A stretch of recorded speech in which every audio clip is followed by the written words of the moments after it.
The stories we bring you each week on Michigan Magazine are as diverse as one can get. It's reflective of the state's numerous cultures and heritages. But over the nearly a decade of travels, Barry and I have on occasion been able to stop for a moment and contemplate a few of our favorite visits and interviews we've experienced. We've conducted nearly 1,000 interviews since we began our journey back in 1989. And to say what you are about to see are our favorites of all time wouldn't be quite right. There were so many favorites over the years, each in their own uniqueness. Let it suffice to say what you are about to see are a few of our favorites at the moment. So sit back and relax as we whisk you to all corners of this state within the next 20 minutes or so.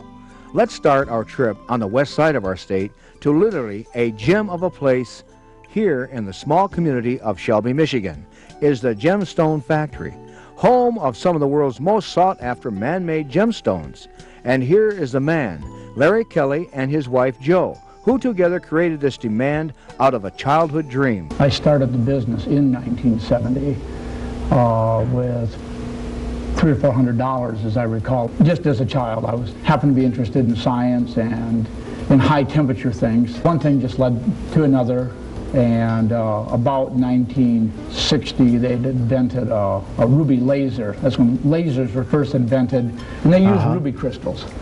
And so I had worked for Dow Chemical prior to starting this business, and we worked with some high temperature furnaces, and I thought, well, gee whiz, I will make some laser crystals. People started coming to our door and saying, gee whiz, you're making ruby laser crystals, why don't you cut some of those into gemstones?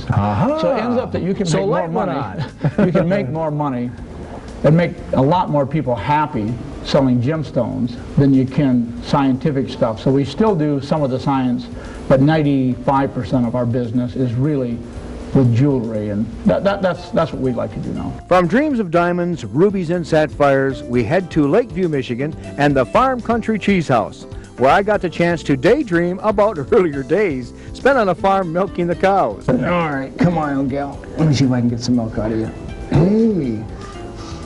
Whoops, I'm doing it.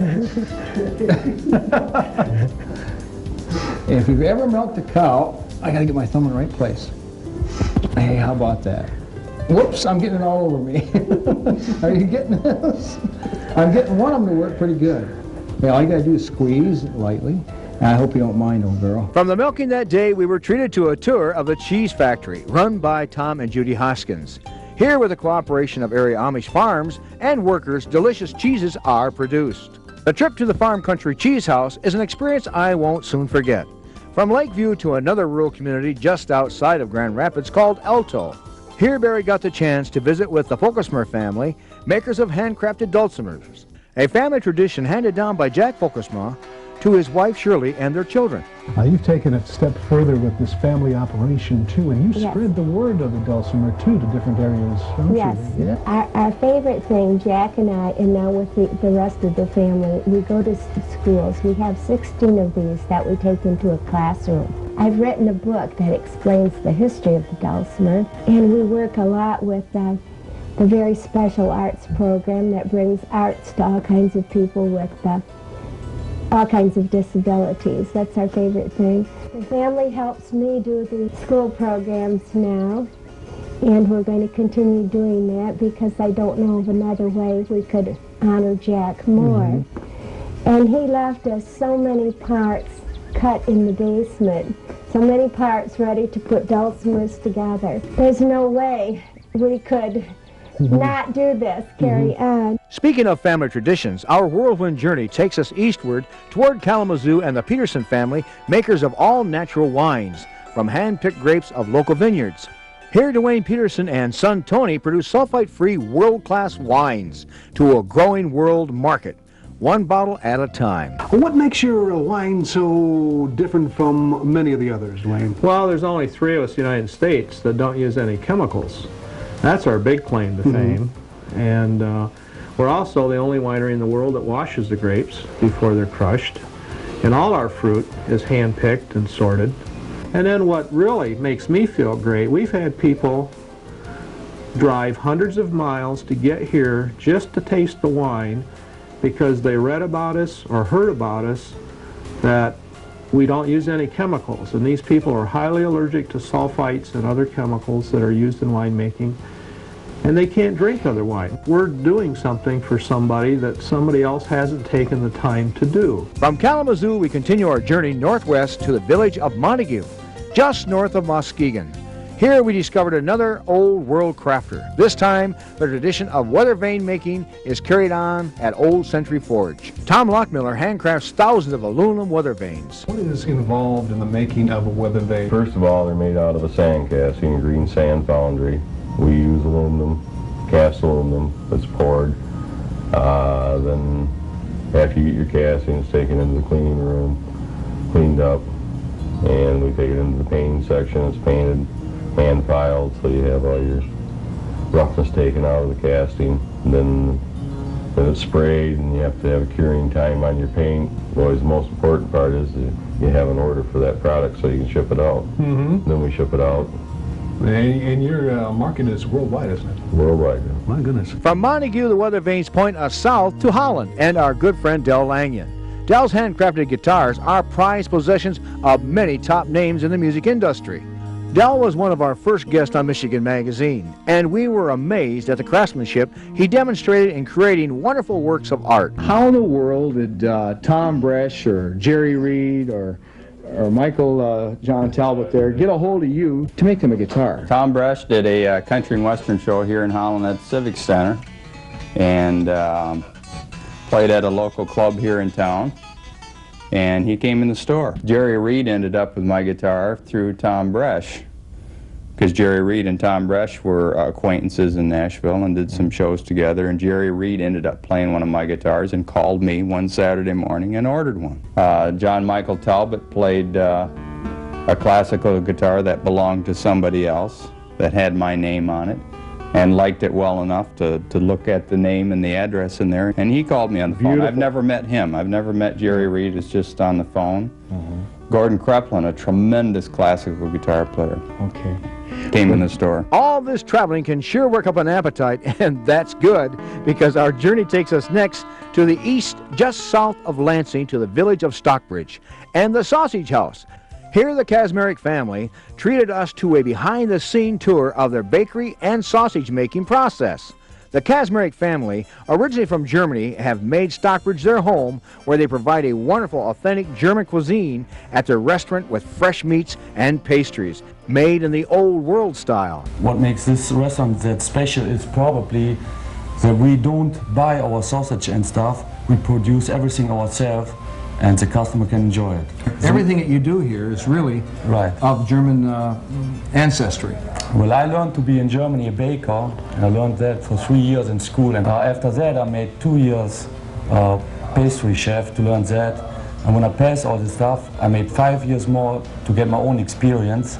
So I was 10 years a baker and pastry chef, and my 11th year now is in Stockbridge. Then you have the sausage. Well, my brother is the sausage maker and he's the cook. He learned both in Germany, the sausage maker and butcher, and later the cook.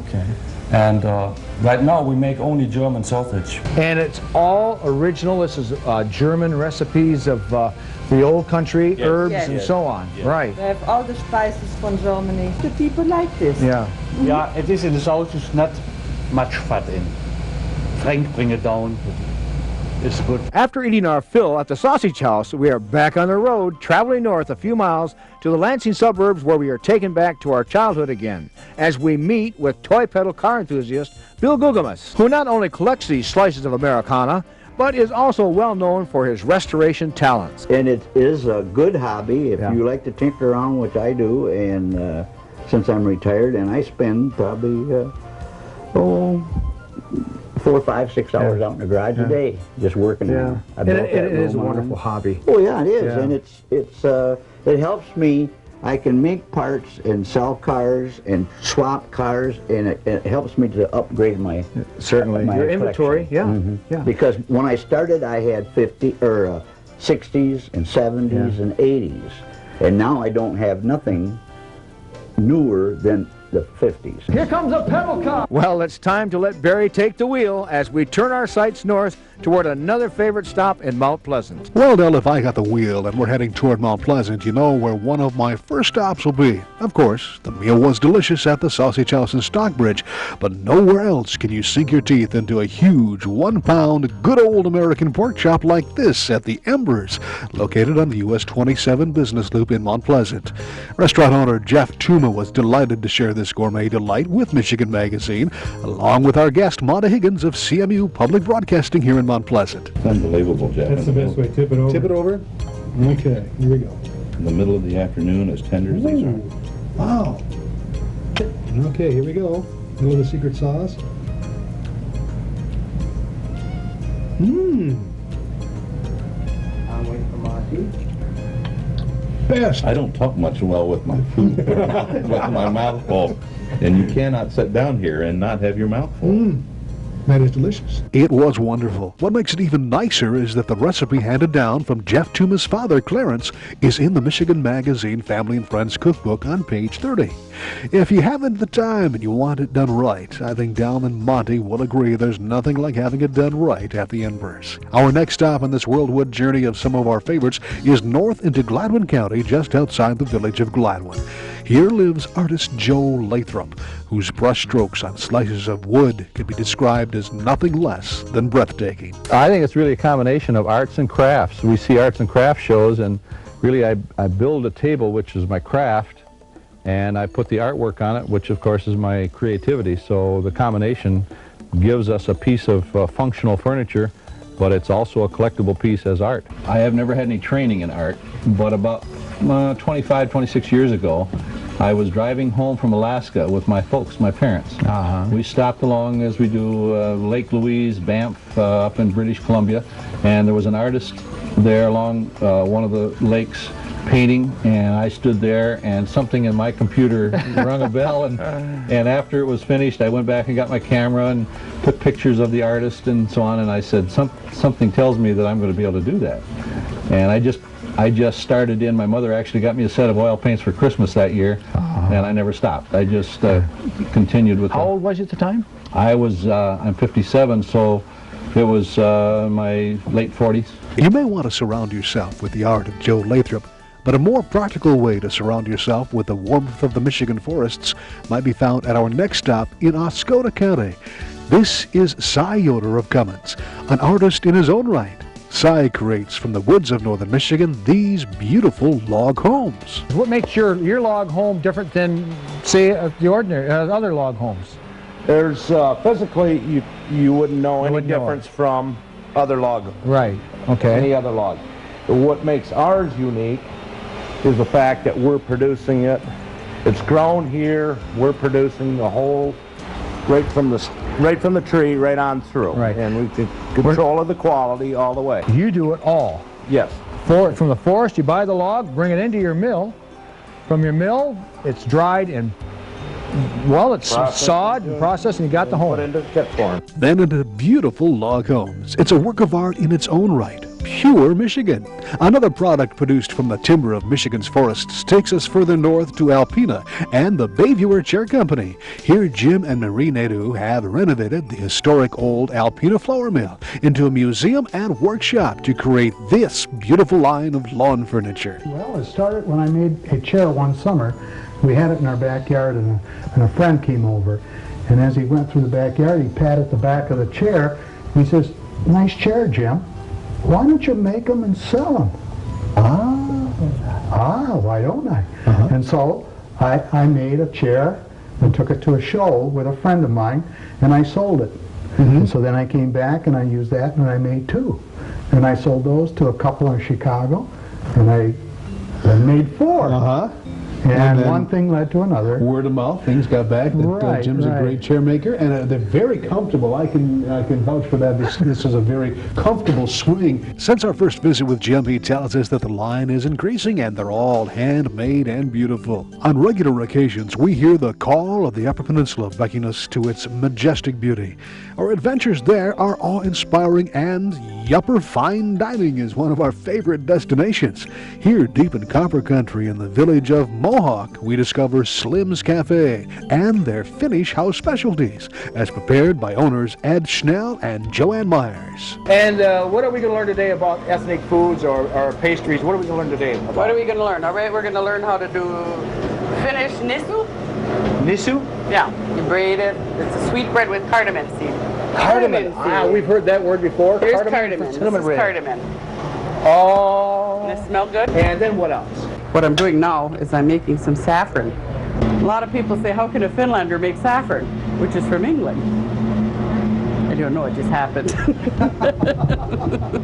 We also had an order today for something called fruit soup. It's prunes, apricots, and raisins. You cook it, put a little sugar, a little thickening, and it's going to Marquette for FinFest. Well, with our appetites satisfied again, we went from the delicious to the mysterious in another Michigan Magazine adventure. Heading south out of the Keweenaw, we head into Ontonagon County, just south of Bruce Crossing, to visit with our good friends Carl and Carol Henges of the Paulding Motel and Restaurant. Here the pair tell us of those mysterious Paulding lights. What are they? No one has ever found out. Some say it's car lights. Some said it was a railroad brakeman with his arm out and had the lantern and it hit something and took his arm off and the light was swinging. And this is some of the things that... some of the legends. Some of the legends, and one was about an Indian... who didn't like the power lines. Who didn't like the power lines. Uh-huh. So he And dances so there's... on he's dancing on the lines. It is kind of unique, and we'll take you down there after a while and when it gets dark, and so that you can actually see for yourself, and it is a phenomenon. You'll see them coming off about the top of them poles, like what we said, the Indian dancing on the wires. Okay. Okay, well, that's where you'll start to see them down there, and they'll come right down them wires. Now look at that. There they are. There it is, just like that, in an instant. I mean, we were just talking for an instant and looked over there, and it's as bright, almost like the sun. Well, as the night progressed, the lights got brighter and brighter, and we were ready to move on, back to something we could explain or understand a little more. We thanked Carl and Carol for the hospitality, and moved on back south across the Big Mac Bridge. Our next stop is further south to the Detroit area, where we learn a bit more about American Sound and Video, a world-class mass video and audio duplication facility. We do duplicating for the educational field, for the industrial field, and the religious field. Okay. And it has been expanding over the years. We have probably doubled our production here in the last year. Mm-hmm. And we have added a lot of new equipment, both in the duplicating and the packaging area and the loading area. Mm-hmm. And we might say it started right here in Michigan. It started right here in Michigan. And now there's what, 3 different plants across the country? We have 4 plants.